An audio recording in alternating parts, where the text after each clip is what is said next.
Bienvenue à tous. Dans cette première partie, nous allons mettre le base d'une carrousel.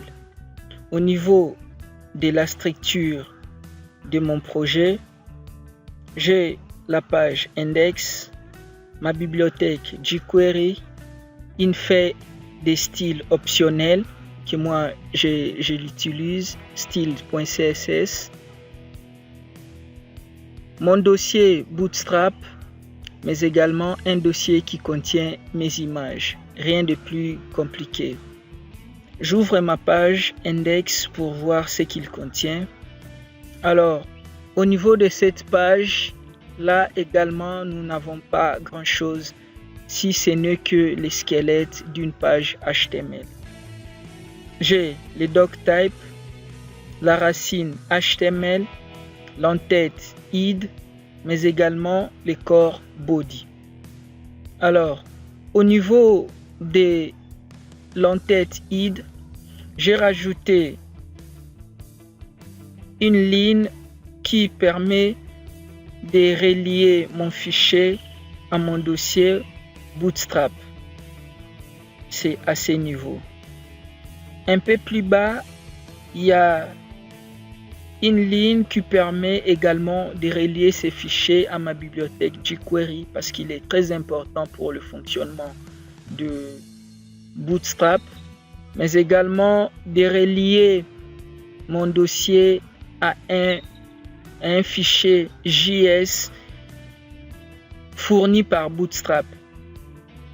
Il est là, à ce niveau. Donc, à part ces éléments, vous n'aurez plus besoin d'un autre élément. Je peux me rendre au niveau du navigateur, je vois qu'il n'y a rien. On se met directement à programmer. Déjà, la première des choses, je mets un div, je le ferme. Ce div me servira à des containers généraux. Je vais utiliser deux classes qui me sont déjà fournies par Bootstrap. La première, c'est la classe carousel. Et la deuxième, je mets simplement espace. Et la deuxième, c'est la classe slide. À part cela, je rajoute un attribut que Bootstrap me fournit également. Data read. Celui-ci aura pour valeur carousel. Je finis avec mon conteneur de base, mon conteneur global.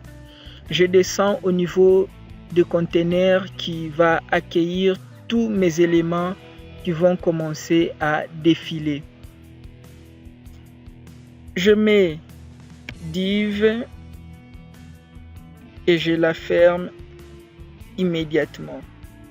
Alors, au niveau de ces divs, je mets l'attribut classe qui aura également une classe fournie par Bootstrap,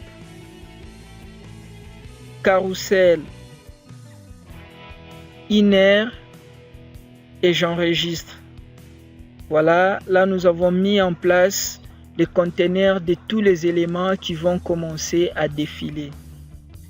Il me reste maintenant à mettre en place le dernier conteneur, c'est celui de l'élément qui va défiler. Je mets un div, je le ferme également. Div, je le ferme. Et celui-ci aura pour classe, sa valeur sera carousel item. J'enregistre. À l'intérieur, je commence à mettre mes images IMG, SRC. Les images, je les ai stockées au niveau du dossier IMG. IMG1.png, c'est comme ça que moi je les ai appelés. Je ferme. Alors, je vais simplement dupliquer mes divs carousel item. Je la duplique et je la duplique également.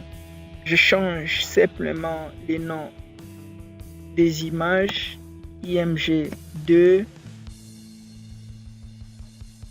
IMG2, j'enregistre. Je peux venir au niveau de l'élément que je dois définir qui va s'activer en premier. Je lui rajoute l'attribut.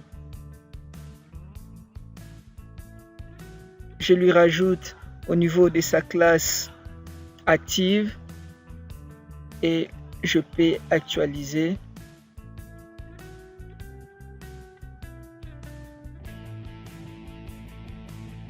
Voilà, mon carrousel fonctionne parfaitement bien.